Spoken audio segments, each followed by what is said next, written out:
আমি অত্যন্ত আত্মবিশ্বাসী আৰু খুব প্ৰবল জনমত লৈ মই আগতেও কৈছোঁ যে সকলো হয়তো অভিলেখ ভংগ কৰি এবাৰ ভাৰতীয় জনতা পাৰ্টি নেতৃত্বাধীন চৰকাৰ এনডিএ চৰকাৰ আমি আকৌ আহিম এক্সিট পোল বুলিয়ে নহয় আমাৰ যি সাংগঠনিক আমাৰ বিস্তাৰ তাৰ লগে লগে মাননীয় প্ৰধানমন্ত্ৰী মোদী ডাঙৰীয়া আৰু মাননীয় মুখ্যমন্ত্ৰী ডক্টৰ হিমন্ত বিশ্ব শৰ্মা ডাঙৰীয়াৰ যিটো জনপ্ৰিয়তা চৰকাৰৰ যি কাম কাজ এপিনে চৰকাৰৰ কাম কাজ আৰু তাৰ লগে লগে আমাৰ সংগঠনৰ যিটো বিস্তাৰ সাংগঠনিক আমাৰ গাঁথনি এই সকলোখিনিলৈ আমি অত্যন্ত আত্মবিশ্বাসী আছিলোঁ আৰু আমাৰ লক্ষ্যই আছিল যে পূৰ্বতকৈ সকলো অভিলেখ ভংগ কৰি আমি কাম কৰিব লাগিব মই নিজেও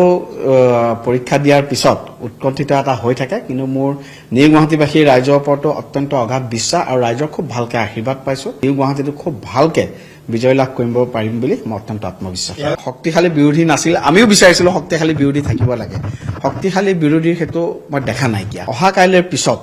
তেওঁলোকে পুৰণা তেওঁলোকৰ যিবোৰ গান সেইবোৰ গান গাবলৈ তেওঁলোক প্ৰস্তুত হৈ আছে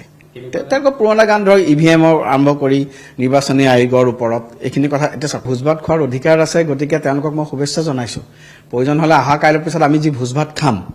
আমিওতো ভাৰতীয় জনতা পাৰ্টি অহা কাইলৈৰ পৰাই ভোজ ভাত খাম গতিকে আমিতো পুৰণাই বিশ্বাস কৰোঁ গণতন্ত্ৰত বিৰোধী শক্তিশালী অস্তিত্বত থাকিব লাগে আমাৰ ভোজ ভাত খাবলৈ বিৰোধী আহিব পাৰিব মোৰ কোনো সন্দেহ মানে হেৰি নাইকিয়া মই নিমন্ত্ৰণ জনাম